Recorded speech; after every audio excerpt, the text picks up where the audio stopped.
Hello, everybody, and thank you for joining Ego Manga's panel at Comic-Con at Home. My name is Austin Osweki. I am the publisher of Ego Manga. This panel is called How to Write Comics, and I invited Ego Manga's team of writers to share their own unique insights on how to write comics.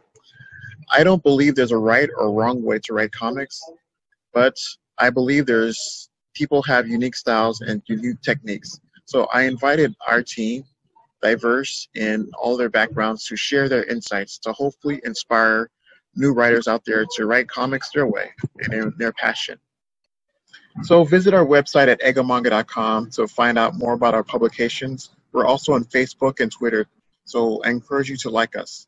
Without further ado, let's go talk to some of our writers.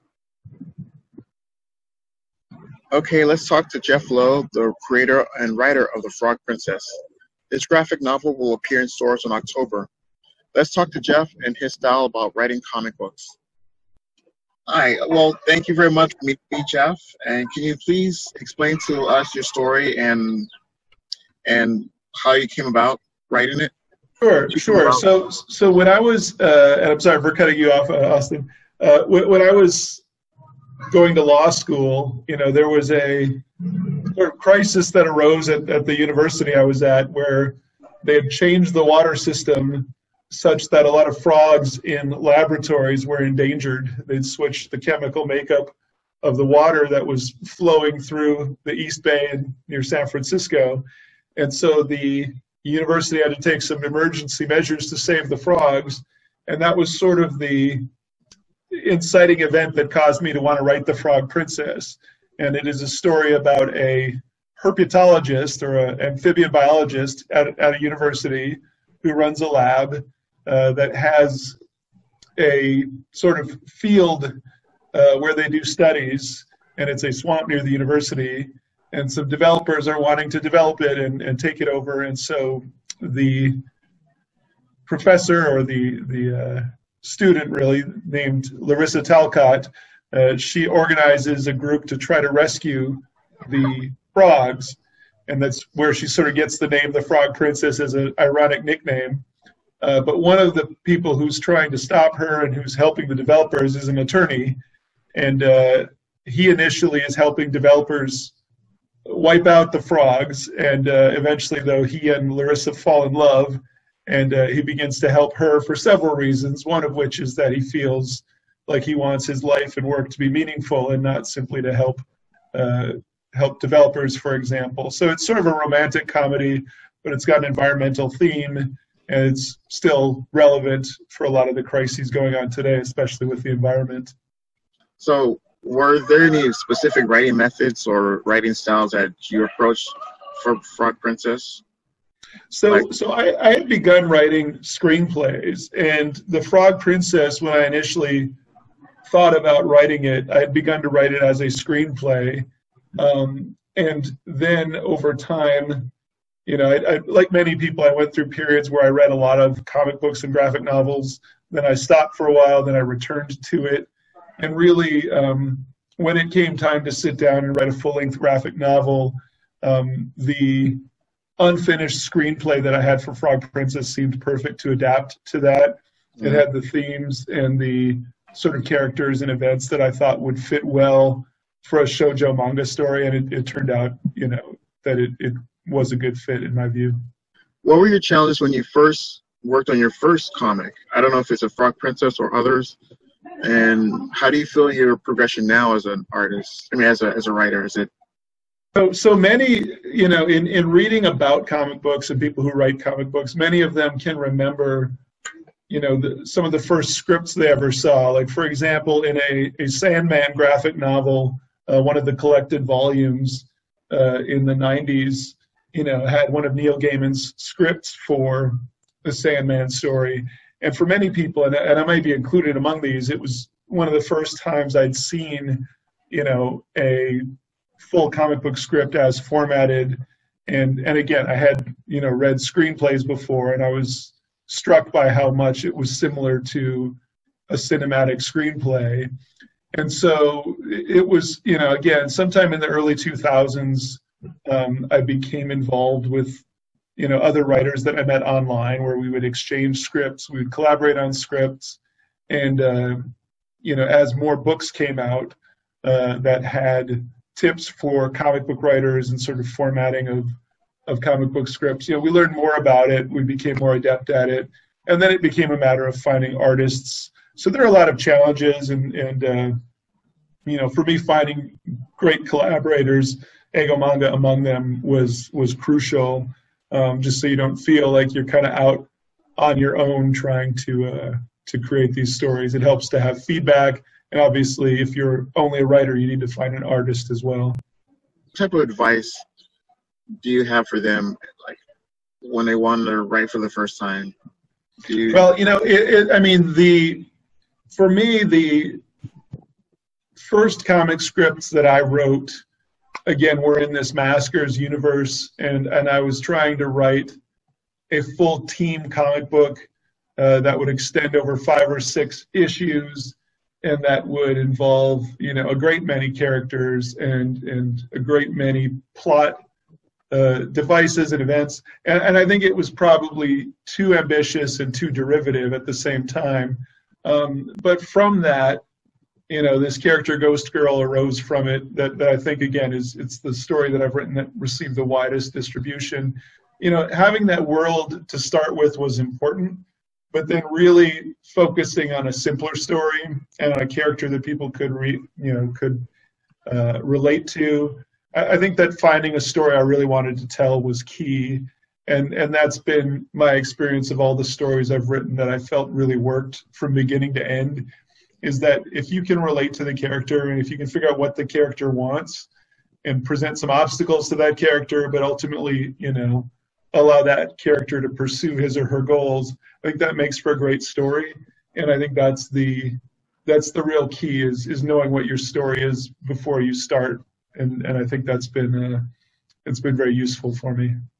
Well, what are some advice that you can give that to, I guess, what's the wrong way to write a story if you're a new writer? Right. Well, I think that, again, if everything feels too familiar and it feels like it's been borrowed from somewhere else, then it's not a story that anyone needs to read. I mean, the reality is that, there are a handful of comic book companies and graphic novel publishers that, can effectively tell stories about superheroes that we've heard before. And some of them are great, and some of them are excellent. And obviously there are books like Watchmen and The Dark Knight Returns that are works of art in my view. But unless you have something new to offer, you may have a very difficult time entering into that conversation and entering into that publishing world. We're very lucky over the last 15 or 20 years that graphic novels are now thought of as a way to tell any story under the sun. And so if there is a story that's personal to you, even a story about your own family, you may be surprised at how you have something to tell that will be new to someone and that will attract the attention of a publisher. I think that's one of the great things about the sort of graphic novel explosion into mainstream bookstores over the last 20 years, is that stories are being told that we haven't seen before, and certainly haven't seen before in a graphic novel, whereas simply telling a story about superheroes is valid and legitimate, but if you don't have something new to offer, it's going to be very hard to find a new audience who could just as soon go read Batman or Superman or whatever it may be. Now we're going to talk to the creator and writer of Somnia. His name is Brendan Chen, and he's joined by artist Mohammed Amir Ali. You can get Somnia on Comixology right now if you go to the website of Comixology.com and search for Somnia. I'm with Brandon and Mohammed. They're the team behind of Somnia. Brandon is the writer of Somnia, while Mohammed is the illustrator behind the comic. And why don't you guys just talk a little bit about it? So, I guess I can kind of like maybe give a nice little kind of introduction to what the project's about, right? Somnia is this project about the shonen manga, first off. It's about this character, Ren, who is a high school boy. And he starts to have dreams of this kind of cyborg samurai named Jubei. and he's having these crazy dreams, and then one day he gets this cool lantern, and it has the ability to kind of bring dreams to life, right? And so we kind of have this really interesting story where you have this character who is living through these crazy dreams, and he has the ability to bring, these dreams to life. But not all dreams in this story are good. And I think what's really interesting about this project is that it really allows for kind of like limitless, Umair, you can, definitely speak to this, definitely. Right? Like limitless possibilities in terms of story, in terms of ideas. As far as drawing them. yeah. And I think it's a really good exercise for Umair for sure, to pretty much draw things that you might never have to draw. The ordinary human being would never have to draw. Yeah, usually, in my opinion, when it comes down to drawing this manga in particular, this comic in particular, it's that every graphic novel or every series has its own genre, and that within that genre there are certain things that are expected. So, for example, if you have a sci-fi manga, what you're expected to draw is sci-fi things, sci-fi oriented things. If you're drawing something that's fantasy-based things. But this manga or this comic is basically an amalgamation of all of these genres because people can dream of anything. So it's a good fact, that part. Yeah, and I think that's what really makes it unique from a lot of the other stories out there. Like, hey, it's shown in manga. Hey, it has sci-fi aspects, but it can also have fantasy aspects. It can also have horror aspects. It can also have romantic aspects. It can have everything, really. So I think that's what's really... Yeah. And you really just don't know what's coming next, really, with dreams, especially since they're very unpredictable. So. Can you two explain more about how you worked in tandem when you worked on, let's say, chapter 1 of Somnia? How did that... How was the script or plot or outline was made for you, Mohammed, to illustrate the work, his ideas? Yeah, for sure. Yeah, I mean, for a lot of people who would be trying to get into drawing graphic novels and stuff, they would try to do everything together because it's them. They're their own writer, they're their own artist, right? And so people feel like I'm more autonomous in doing that myself, right? Doing the entire project myself. But when I was working with Brandon and that I'm trying to draw out these pages and make layouts for these pages, the way I would get Brandon and myself on the same page is that I would ask him that not only do you have the script available, for sure, like I would see like the script is like 100 pages long, it has dialogue and like the number of panels and the dialogue and sound effects and all of the nitty-gritty details, right? But I would still ask Brandon that even though his drawing ability, like his drawing capacity, may not be the best in the world. I don't know, Brandon. You can be a judge of that. But I would ask him to draw out what does he envision in that page. He has a certain number of panels in mind. He has certain things that he wants to happen within that one particular page. How does he envision it? Because my imagination would conflict with his in some way, shape, or form. But we all want to be on the same page. So I would ask him to envision his idea, doodle it if he has to, draw stick figures, draw to the best of your ability as to what you think should be on that page. And then from there, I would make minor tweaks that, this panel has more of an emphasis, or this sound effect has more of an emphasis on the page. I don't want to bore you guys, but that's just how it works. It does require some level of compromise as well, that there are some ideas that, I mean, thankfully I didn't need to make any major compromises that I feel bad about, honestly. I'm just glad it worked out the way it did. But there are certain things that you would have to make compromise, especially when you're working as a team, right? You have to understand everybody who's on that team for sure. But yeah, that's how I would go about it. Is at first I would ask Brandon not only to have the script, but also make rough layouts himself, what he thinks. And then I would go ahead and make it more pretty, in a sense, because that's my job. Okay. Anything you want to add, Brandon? Yeah. So I think with Somnia Chapter 1, I kind of already went to Umair with already a panel script already written out. But usually when I'm going through the entire process of developing a story, and Umair has seen this with other stuff that we've done, is I kind of come with like a seed idea. So maybe it's like, hey, like a paragraph of some sort, and just like, hey, this is like high level like what I think would be a good story. Doesn't include any details, just really like kind of like a summary of like what you might see on like the back of a book, for example. Just kind of high level, giving a little taste of the idea.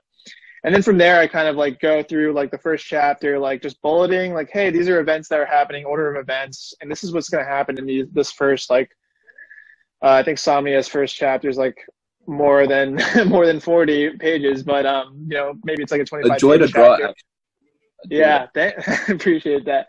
Maybe it's more than 25 pages, etc. We're trying to like just kind of high level, trying to capture most of the events that are happening in the chapter. And then if that's good, then I'll kind of move into that panel script, try and take those ideas that I've kind of bulleted out and flesh it out into a panel, an individual like page, kind of more script-like format, where you have all the nitty-gritty, right? The details, the different perspectives that are happening, the dialogue, the sound effects, etc.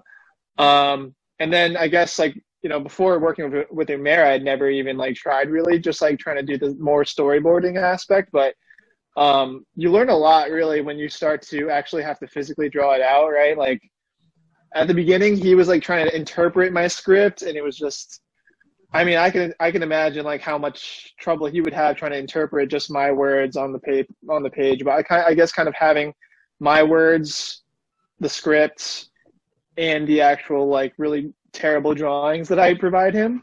Yeah, storyboards. Yeah, kind of give him that really give him a good, at least direction to kind of start.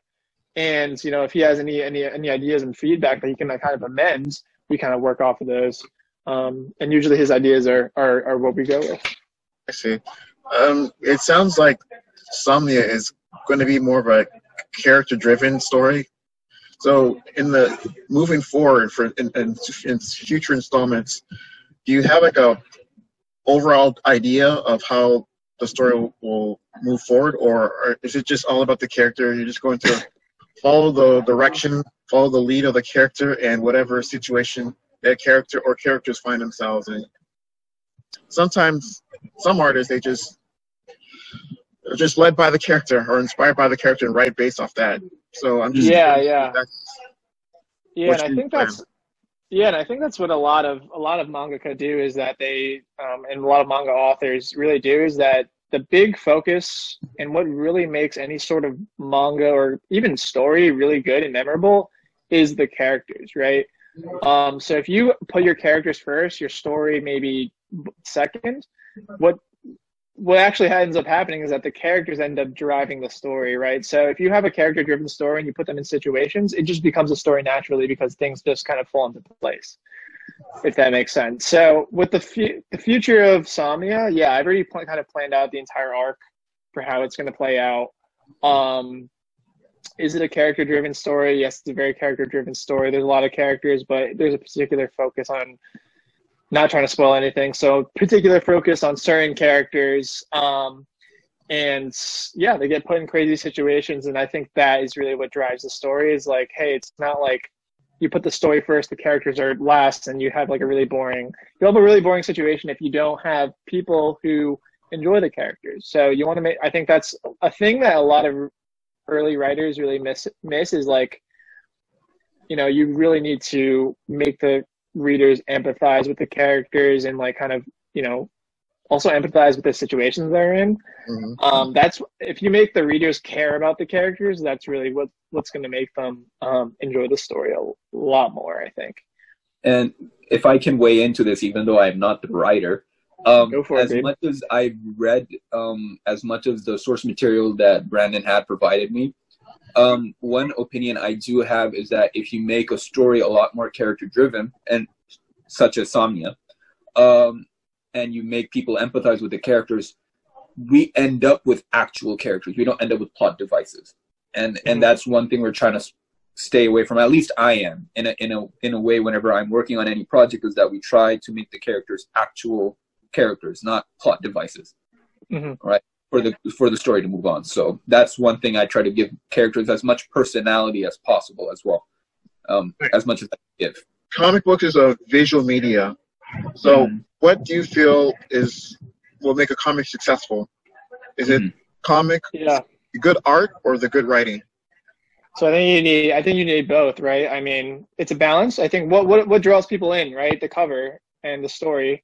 I mean, not even the story, but mostly the cover, right? So I think what really draws people in for the beginning, keeps them interested at the beginning is definitely the art. And then what keeps them wanting more is really the story, right? So people might buy Somnia Chapter 1 because it's like amazing art. And art definitely has a reason for buying Chapter 2 as well. But what keeps them really wanting Chapter 2 is definitely the story, I think. You don't read, maybe some people do, but for the most part, unless you're studying a certain art style or the art style is so incredible. I'm guilty. Yeah, for the most part, like most people are not reading manga solely for the art style. It's also because the story is good as well. So I think it's a fine balance, but you definitely need to have solid art to make people even come to your story in the first place. A good example of that would be One, right? Probably for, the guy who did One Punch Man. He's the writer. People like came to his story. He has a really good storytelling technique, but his like art was kind of like sketchy and not sketchy, like literally sketches. And so what ended up happening was that they ended up getting like a professional artist, right? Because the story was so good. To I think his name is Yusuke. I don't even Murata is like incredible. He's an incredible manga artist, and so they teamed up, and now they're like just like pumping out like incredible manga together. But before that, it's like at first glance you're like, oh, this doesn't look very as professional or all that stuff. And I know a lot of people say don't judge a book by its cover, but with comics it's mostly visual, so you should pay attention to the visuals for sure. I think that's a key part as well. You read many other types of books, and they appear on Amazon and whatnot. So I assume that you have some formal training in writing. Actually, no formal training. It's just kind of trial. It's mostly trial and error, and I think a lot of writers go through this. Is like, hey, you write your first draft or something, and then like you realize like it's terrible, but you put it online anyway, maybe on like some kind of site, and people start to give you feedback, and you kind of really learn from you learn from the readers. Really, that's really how you learn the direction of like how you're gonna tell better stories. Is like, hey, what are the readers enjoying? I'm reading books. Hey, what do I enjoy to read as well? And that's kind of what I try and incorporate into my writing is like, hey, and then you have a major climax at the end. Mm-hmm. And so I kind of try to study a lot of shonen manga, shonen anime episodes. A lot of the first episodes of a lot of mainstream anime will be the first chapter of a shonen manga. And that's why a lot of the shonen manga chapters are like 50 pages long, is because they extend so long. So I think that was mostly the main driver for how I decided to kind of structure the writing of this first chapter, is kind of try not to deviate too much from the structure that was laid out by a lot of the major works, but also trying to incorporate cool ideas, cool characters, executed beautifully by Umair, that would make the story unique and feel fresh, right, for a lot of people. Do you have any closing advice or so artists, writers out there who want to write a comic? In terms of, hey, what kind of writing advice can I give for aspiring writers that are interested in comics or manga? And I think Umair gave me some really solid advice when I was like starting to understand, trying to like learn the different like things of paneling and stuff like that. Is actually like kind of like Umair kind of like told us earlier, is like drawing out the panels for yourself and learning kind of things from more of an artistic view. You don't have to be an artist, but learning kind of how to have an opinion on some kind of some kind of page layouts, panel structures, different perspectives, etc. Because you're drawing all these things, you're typing all these things out in a script, and maybe it's a great script, but at the end of the day, the thing that it's translated, the thing that people see are going to be the actual visual page, right? So, and sometimes you don't have that perspective unless you draw it out yourself. It's hard to visualize all of it in your head. So why play this game where you're trying to pretend like you're visualizing with your head and just draw it out yourself with some really terrible stick figures? Yeah, that's just my opinion. But yeah, that's my advice to everyone who's trying to write out there. We're going to talk to Mino Biabi. He is a artist turned writer for his own comics called 5D. Okay, so we are interviewing Mino Miyabi. Hi. Great, the manga creator behind 5D and Rusty 7. We're going to talk about his scope in writing.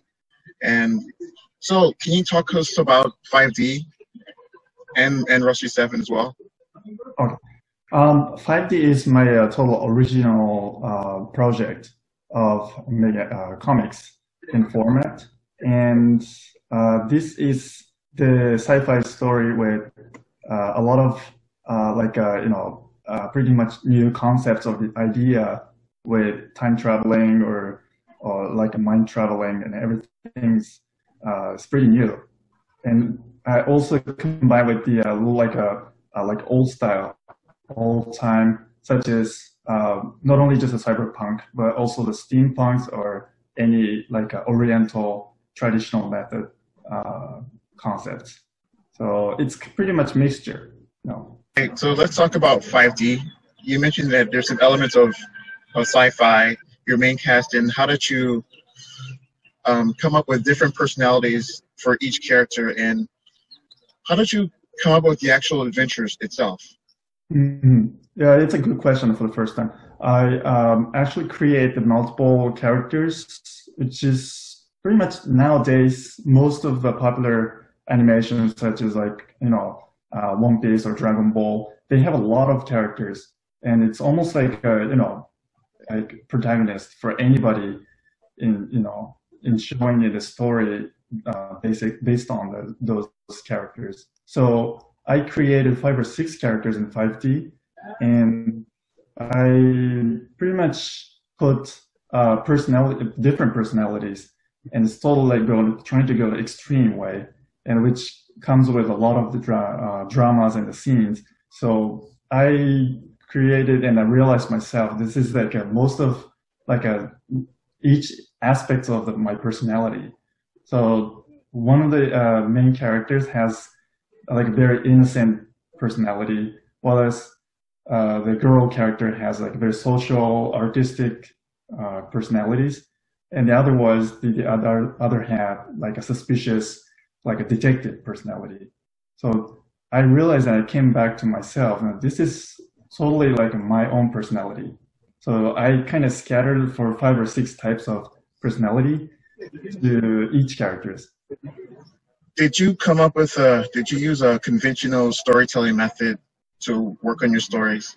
Like, for example, I can think of the hero's journey. There's other time-honored traditions to writing stories. So when you wrote your work, how did you approach it? Just off the fly, or did you study conventional ways? Like the start of my career, right? So whatever I learned. It's actually everything from animation, because I studied animation in San Francisco, and since I've been working on a couple of projects and mostly in the comics, I realized that there's something in common in animation industry. So one of my production works is from feature animation and also the TV network back in 5 or 6 years ago. And I learned in there for like everything based on the story is not only just the comics, but also like film or any types of media I can tell. So I just want to make sure I got this right. When you worked on your work, like 5D and others, you write based off visuals. Is that correct? Like you think of just the art, the visual artwork itself. It kind of guides you towards the direction of the story and the characters. Is that correct? Right. And also, Okay. based on the words and visual, it's based on my picturing whatever I like visualizing in my mind. So let's talk about your progression as a writer. Starting with when you first started off as a writing a comic book, do you recall any challenges or any shortcomings that you experienced when you wrote your first comic? And up until now, do you feel that you've overcame those challenges, and do you feel that you've evolved as a writer? It's actually, for me, it's a repetition. It keeps coming back and forth in that kind of feeling. When I especially work on new and new thing again and again, and the previous one always, what makes me a lot of homework. I gotta rethink. I gotta, discuss myself with publishing Eigo Manga, the first volume of the 5D. So when you see it, the style I didn't establish the style yet. Then I have to, keep recreating again and again. So at that time, I have no idea what direction or what to have to screenwriting thing. So it's a long time ago. After that, I work in the comic industry. I kind of realized that it's something like I have to learn in my experience. So that stage was too early for me, and I kind of agree with that. Recently released the new edition of 5D, and this has to be like a main start. Thank you very much. Do you have any advice that you want to give out to other artists who want to become writers? Briefly saying, my career is not the story making for the start. So, but my interest becomes moving from the animation to story making recently. So I would say I hope I could be like the person of encouragement to people who start from the scratch. All right, so let's talk to Natasha Magoo-Clark. She's a writer for the Danity Kane comic book series that shares the same name as the 90s girl group. She and I worked on it together, and we're going to talk to her and get her feedback and viewpoints of her writing style. So let's hear what she has to say. All right, so I'm with Natasha Magoo-Clark. She's in her car. We're having Comic-Con at home and in your car. Yeah, but I hope you guys drive safe and everything. Thank you very much for taking the time to talk to everybody regarding your background in writing, comic book writing. Oh, yes, absolutely. Yeah. Tell us about Danity Kane in an abbreviated sense, like the story behind it. Okay, so the story has to do with more so a girl coming of age. It's about female empowerment. She's kind of finding more of herself, learning more about who she is as a person. She's building her self-identity. She's trying to reconcile things from her past, but she wasn't aware of certain things from her past due to her parents dying before she was really of age to know, to understand things at a more mature level. So it's really about coming of age, a young girl coming of age and trying to reconcile things from her past and just gaining more insight into who she is as a person and developing and forming her identity as a person. So can you tell us since this was a story that was created by Don Richard, can you tell us how you took on the story as a writer? How did you take on certain things like the characters and the theme itself and the plots, and because it was all conceptualized by Don, but you brought it to life in your writing. So tell us how you applied your writing artistry towards giving this idea to life. Well, as a writer, which is a great thing to discuss, the writing process is so personalized for so many writers. I always had a rule of thumb for myself. I followed the Joseph Campbell Hero series where the hero goes after the Holy Grail.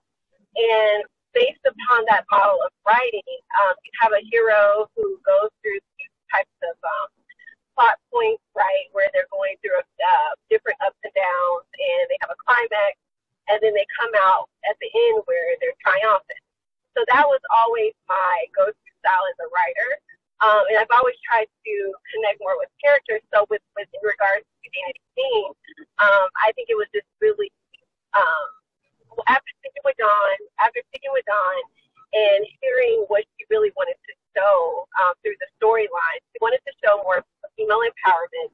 She wanted to show a young girl being triumphant, gaining a sense of herself, like growing stronger within herself. And so we thought of a way, Austin and I, we collaborated and brainstormed, and we thought of a way how, we thought of different avenues that we could take to go keep it. So basically we had the girl, the main character of Danity Kane, we had her to go through a point where her parents passed away, so that was a major, a hurdle for her to get through, a challenge in her life. And then she was raised by her uncle, and we didn't understand certain things about her childhood. Things didn't make sense to her. And then she finally met up with her brother, who was always thought to be her arch enemy growing up. So she had all these kind of like hurdles to get past, a lot of familial type issues, familial strife, family strife. It just didn't quite understand why things were the way they were. Why were her parents gone? Why was she not with her brother?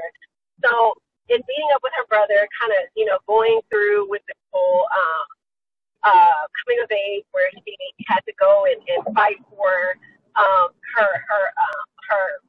actual livelihood. She had to fight for her people because her planet was being destroyed as well, and her people were being enslaved. So it was all these different challenges and hurdles, and we, thought of ways based upon the heroes, the story models that Joseph Campbell created. We thought of all these ways of, that she could get past types of challenges and hurdles.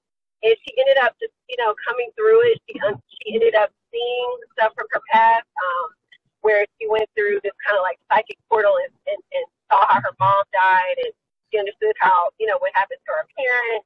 So it's all this from the past. And that's, how we decided to bring it to life, especially, Austin and I, when we decided to collaborate on certain parts of the story. Why did you use a hero's journey? Why is it a part of your writing, ML? I feel like the hero's journey, it can speak to a lot of people, because many people go through challenges in life. There's so much change that we have to go through in life, right? Life is a mystery. It's a very mysterious, mystic experience, right? We don't, things surprise us all the time in life. We have a lot of unexpected issues that can pop up. That's why we call it Murphy's Law. And I feel like the hero's journey can really capture those types of changes that a human can go through, a person can go through in their experience.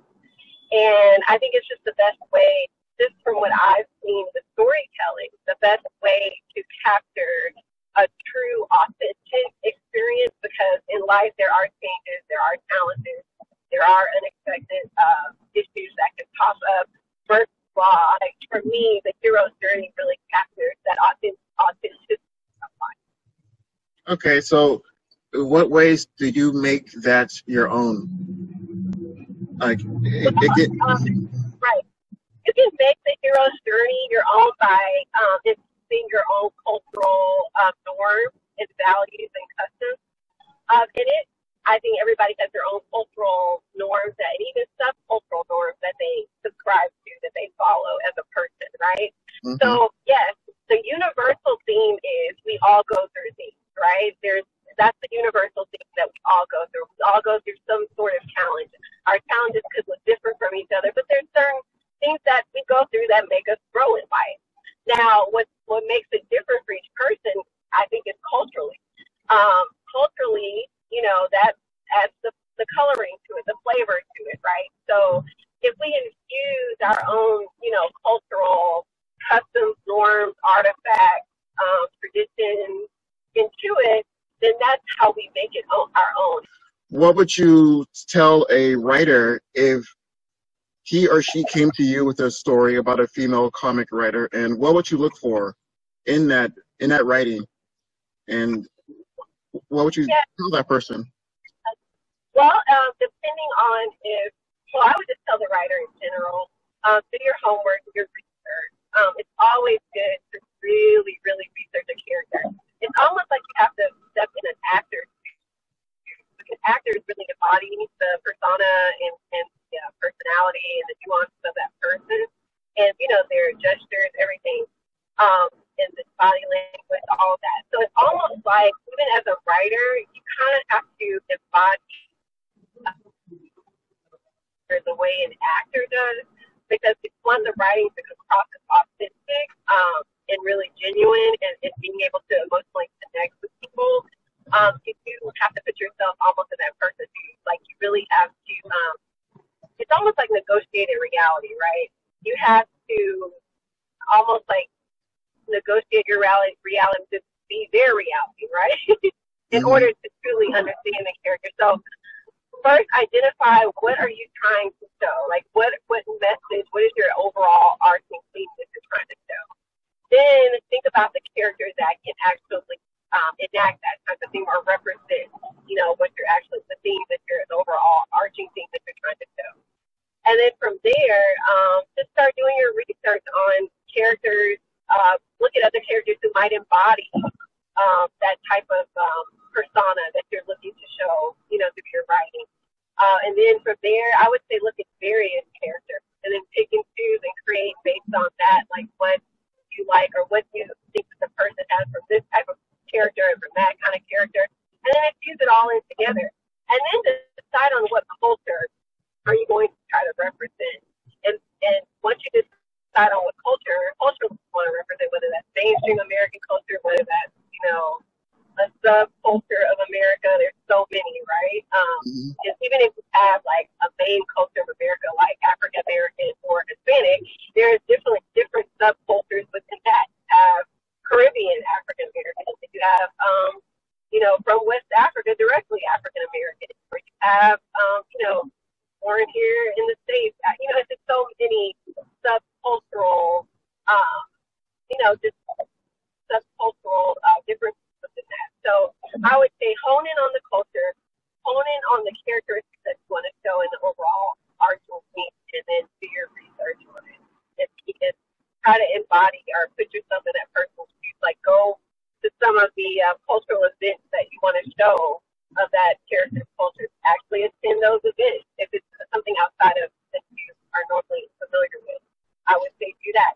Try to embody it as much as you can in order for your writing to be authentic and emotionally connected.